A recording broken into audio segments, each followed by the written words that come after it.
ओम नमः शिवाय। स्तंभेश्वर महादेव टेम्पल एक प्राचीन शिव मंदिर है जो गुजरात के कावी कंबोई गांव में स्थित है।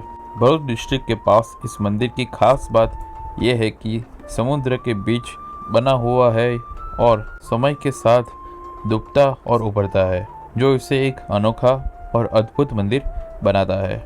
ऐसा माना जाता है कि मंदिर 1200 साल पुराना है और स्कंदा पुराण के अनुसार ये मंदिर उस जगह बना है जहां भगवान कार्तिकेय ने तारकासुर का वध किया था और उसके बाद अपने पाप से मुक्ति के लिए शिवलिंग स्थापित किया था। तो आज के इस वीडियो में आपको ढेर सारी जानकारी मिलेगी और किस तरह से आप यहाँ पे आ सकते हैं और कैसे आप भगवान शिव के दर्शन कर सकते हैं, और साथ ही हम कुछ यूनिक टेम्पल्स भी आज एक्सप्लोर करने वाले हैं। तो बिल्कुल बने रहिए हमारे साथ। ओम नमः शिवाय। स्वागत है दोस्तों एक और नए व्लॉग में। तो आज की हमारी स्पेशल जर्नी में, स्पिरिचुअल जर्नी में आपका स्वागत है। आज हम भरूच डिस्ट्रिक्ट के कोने में, जहाँ पे श्री स्तंभेश्वर महादेव बसे है, महिसागर नदी के संगम पे आज हम लोग स्तंभेश्वर महादेव के दर्शन करने वाले हैं। क्या है वहाँ की हिस्ट्री, क्या है वहाँ की जगह, और इस अनोखी जगह पे जहाँ पे खुद समुंदर महादेव का दिन में 2 बार अभिषेक करते हैं। तो आज की इस अनोखी यात्रा में स्तंभेश्वर महादेव के दर्शन करेंगे और कुछ अनोखी जगहों का भी हम मुआयजा लेंगे। तो बने रहिए बिल्कुल हमारे साथ। तो यहाँ पे हमारी फैमिली बिल्कुल रेडी है जाने के लिए। यहाँ पे कोई रस नहीं धरा रहे हैं, नहीं वो हम पर्दे देख रहे हैं। पर्दे देख रहे हैं। तो हमारी गाड़ी बिल्कुल टिप टॉप है और रेडी है यहाँ से जाने के लिए। डिस्टेंस की बात करूँ तो भरूच से तकरीबन 80 किलोमीटर, वडोदरा से तकरीबन 72 किलोमीटर और सूरत से 156 किलोमीटर स्तंभेश्वर महादेव पड़ता है।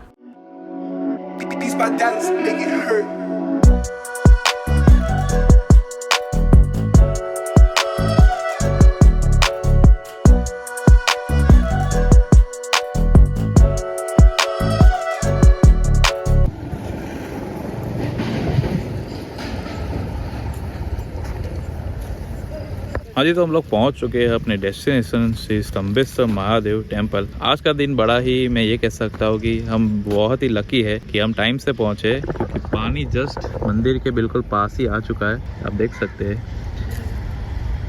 क्योंकि जब हाई टाइड होता है दोपहर के 1 बजे से शुरू हो जाता है हाई टाइड, तब पानी जो है वो ऊपर की तरफ आता है धीरे धीरे। तब हमारा टेम्पल जो है वो पूरी तरह से पानी से कवर हो जाता है और तब हम महादेव के दर्शन जो है वो नहीं कर सकते, क्योंकि पानी जो है वो यहाँ तक आ जाता है। यहाँ जो हमारी गाड़ियाँ यहाँ रखी है, ये सारी गाड़ियाँ भी यहाँ से कुछ ही टाइम में यहाँ पे हटा दी जाएगी, क्योंकि यहाँ तक पानी पूरा जो है चढ़ जाता है। शाम के 4 बजे के अराउंड यहाँ पे पूरा हाई टाइड का पानी यहाँ पे आ जाता है और बिल्कुल टाइम पे, मतलब कि हमारा लगभग 2-2.5 घंटा निकल गया।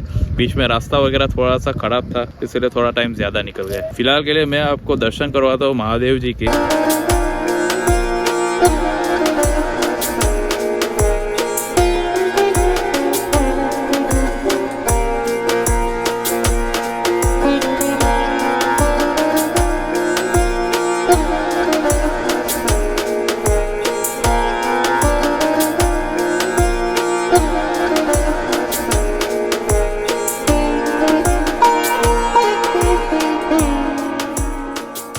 तो जी, महादेव जी के दर्शन आपको कैसे लगे, स्तंभेश्वर महादेव, हमारे कमेंट बॉक्स में हर हर महादेव लिखना मत भूलिएगा।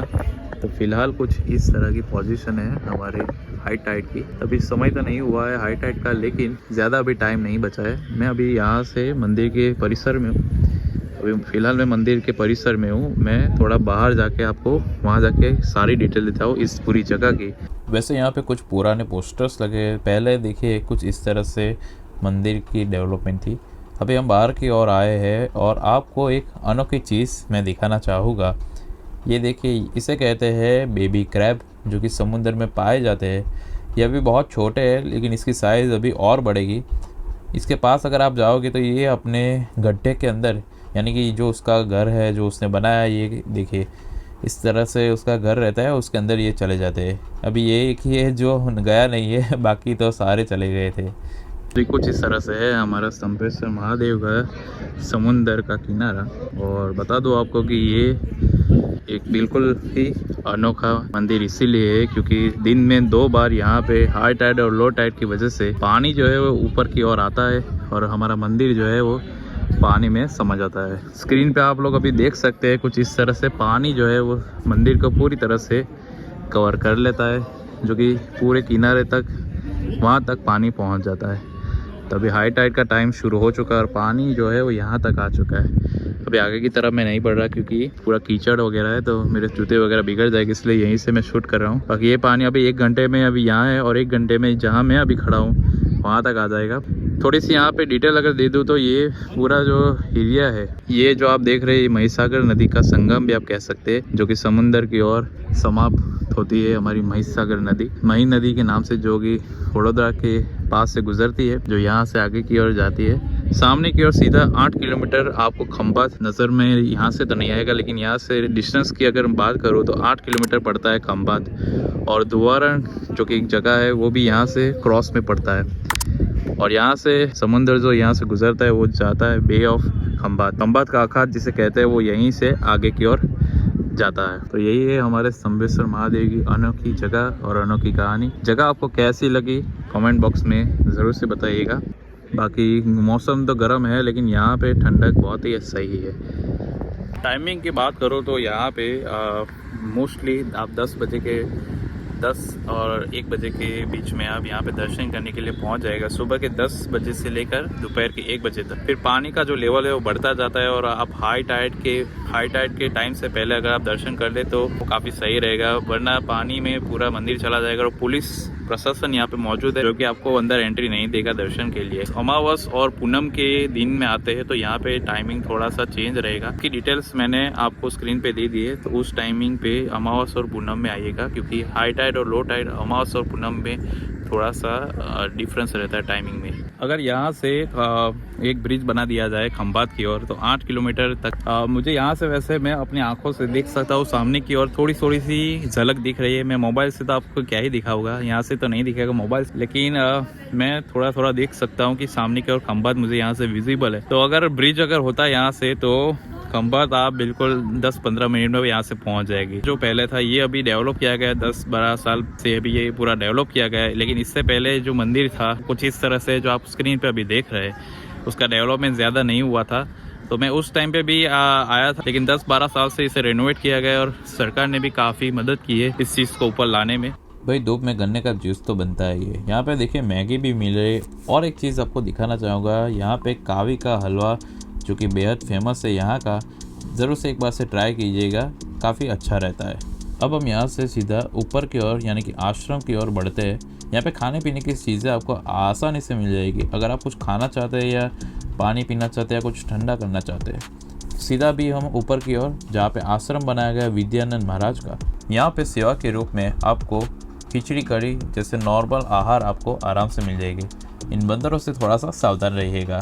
और यहाँ पे रहने की भी सारी सुविधाएं उपलब्ध है, तो अगर आप स्टे करना चाहें तब भी आप यहाँ पे स्टे कर सकते हैं। तब बिना देरी के यहाँ से अभी आगे की ओर निकलते हैं।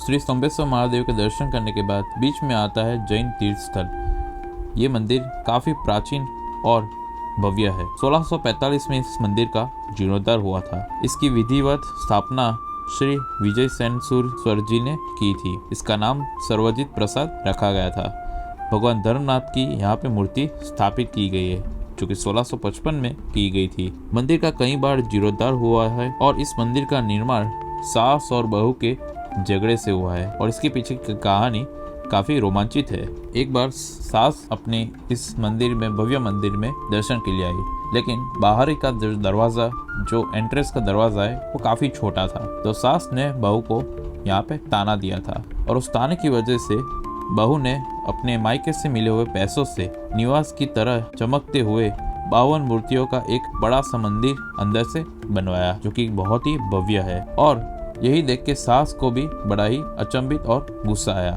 और उसी के चलते सास ने भी अलग से बड़े दरवाजे वाला एक भव्य मंदिर और बनवाया, जो कि इससे भी बड़ा और भव्य है। तो कुछ इस तरह से इस मंदिर की पूरी कहानी है और इस मंदिर को आज भी सास बहू के मंदिर के नाम से भी जाना जाता है।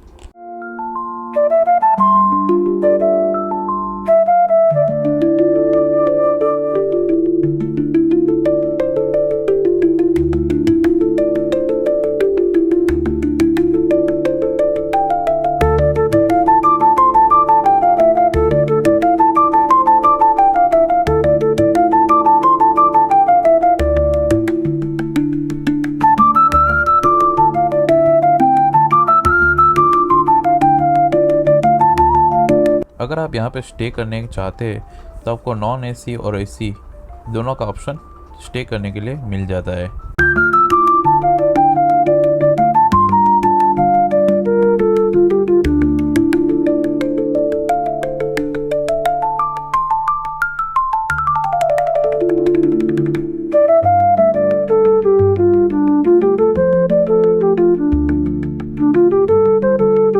अगर आप दोपहर के टाइम पे जैन तीर्थ स्थल आते तो आपको भोजन प्रसादी के तौर पे मिल जाएगा। 160 रुपये यहाँ पे डिश का रेट है, जहाँ पे आपको फुल डिश देखने को मिलेगी, जो बिल्कुल सही और स्वादिष्ट भोजन रहता है। कावी कंबोय आते हैं, स्तंभेश्वर महादेव आते हैं, तो बीच में ही हमारा ये सासू बहू का देरासर आता है, तो ज़रूर से विज़िट कीजिएगा। आपको बहुत ही मस्त और सही लगेगा ये देरासर।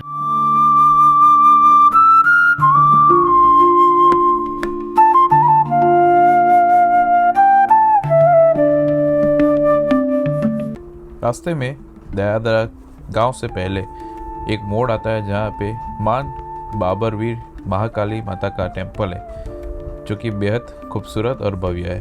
तो वहाँ पे आप दर्शन करना चाहे तो कर सकते हैं। मेन रोड के बिल्कुल बी साइड है, आधा 1 किलोमीटर आपको अंदर की ओर जाना है। और ये मंदिर जो है वो भूखी खाड़ी के बिल्कुल पास है, तो देखने में ही काफ़ी भव्य लगता है।